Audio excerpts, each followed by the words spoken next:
Praise the Lord. കർത്താവിൻ്റെ അതിപരിശുദ്ധ നാമം വാഴ്ത്തപ്പെടുമാറാകട്ടെ. അനുഗ്രഹിക്കപ്പെട്ട നല്ല സമയത്ത് ഓർത്ത് കർത്താവിനെ മഹത്വം കരയേറ്റുന്നു. ഈ നല്ല സമയത്ത് പ്രിയമുള്ളവരെ അഭിസംബോധനയിൽ കർത്താവിരിക്കുക വിലപ്പെട്ട അവസരങ്ങളെ ഓർത്ത് കർത്താവിന് സ്തോത്രം ചെയ്യുന്നു.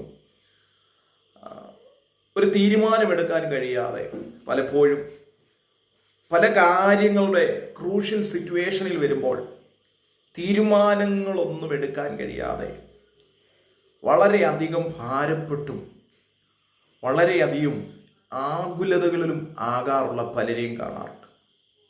വിശുദ്ധ തിരുവഴുത്തിൽ 119 സങ്കീർത്തനം അതിൻ്റെ 113 വാക്യം ഇങ്ങനെ വായിക്കുന്നു: ഇരു മനസ്സുള്ളവരെ ഞാൻ വെറുക്കുന്നു, എന്നാൽ നിന്റെ ന്യായപ്രമാണം എനിക്ക് പ്രിയമാകുന്നു. വളരെ അനുഗ്രഹിക്കപ്പെട്ടൊരു തിരുവചന ഭാഗമാണ്. സങ്കീർത്തനക്കാരനായ ഭക്തൻ പറയുകയാണ്, ഇരു മനസ്സുള്ളവരെ യഹോവ വെറുക്കുകയാണ്. Praise the Lord.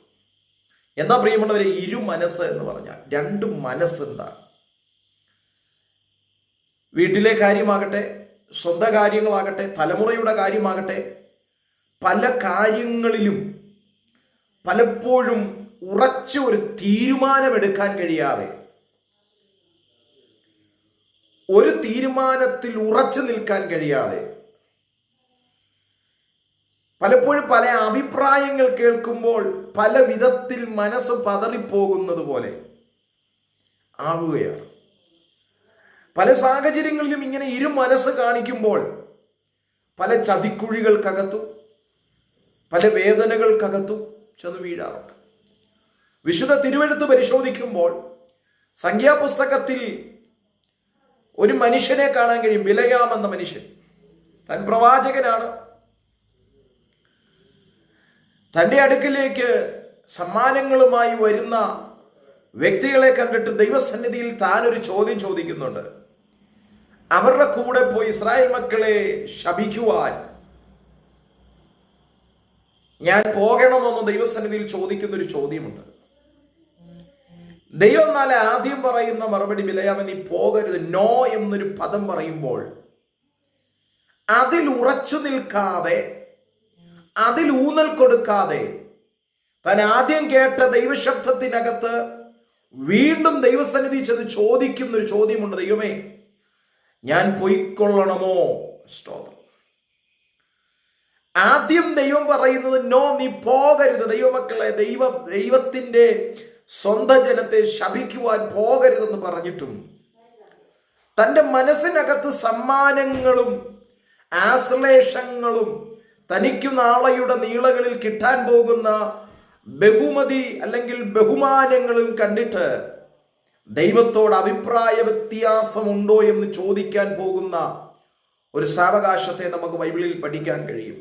എന്നാൽ രണ്ടാം പ്രാവശ്യം ദൈവം പറയുന്നത് നീ പൊയ്ക്കൊള്ളുക. ദൈവത്തിന് സ്തോത്രം. പ്രിയമുള്ളവർ, ഇങ്ങനെ ഇരു മനസ്സോടെ സഞ്ചരിക്കുന്ന അനേക വ്യക്തികൾ ഇന്നും നമ്മുടെ സമൂഹത്തിനകത്ത് ഒരു പക്ഷെങ്കിൽ നാം തന്നെ ആയിരിക്കാം ഇരു മനസ്സുകളിലൂടെ സഞ്ചരിക്കുകയാണ്. ഒരു തീരുമാനമെടുക്കാൻ പറ്റുന്നില്ല.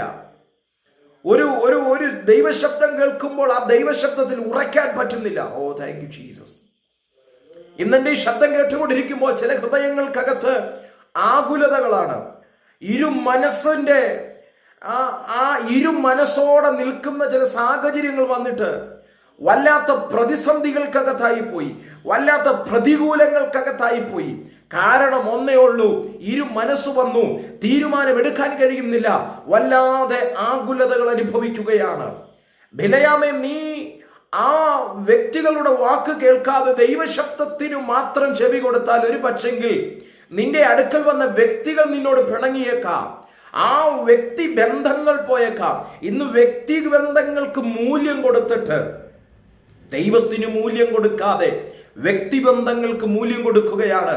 നമ്മുടെ ചുറ്റുപാടുള്ളവർക്ക് മൂല്യം കൊടുക്കുകയാണ്. അതുകൊണ്ട് സംഭവിക്കുന്നത് എന്താ? ദൈവത്തിന്റെ ശബ്ദത്തിൽ നിന്ന് അകന്നു പോകുകയാണ്. ഇന്ന് എന്റെ ശബ്ദം കേട്ടുകൊണ്ടിരിക്കുമ്പോൾ ഒരു തീരുമാനമെടുക്കാൻ കഴിയാതെ, ഒന്നുകൂടെ പറഞ്ഞാൽ നോ പറയേണ്ടിടത്ത് നോ പറയാൻ കഴിയാതെ, അവൻ പലരുടെയും ഇൻഹിതത്തിനു വേണ്ടി, പലരുടെയും ഇഷ്ടത്തിനു വേണ്ടി നാം സംസാരിക്കുകയും നാം ചരിക്കുകയും ചെയ്യുമ്പോൾ പലപ്പോഴും ദൈവഹിതത്തിന്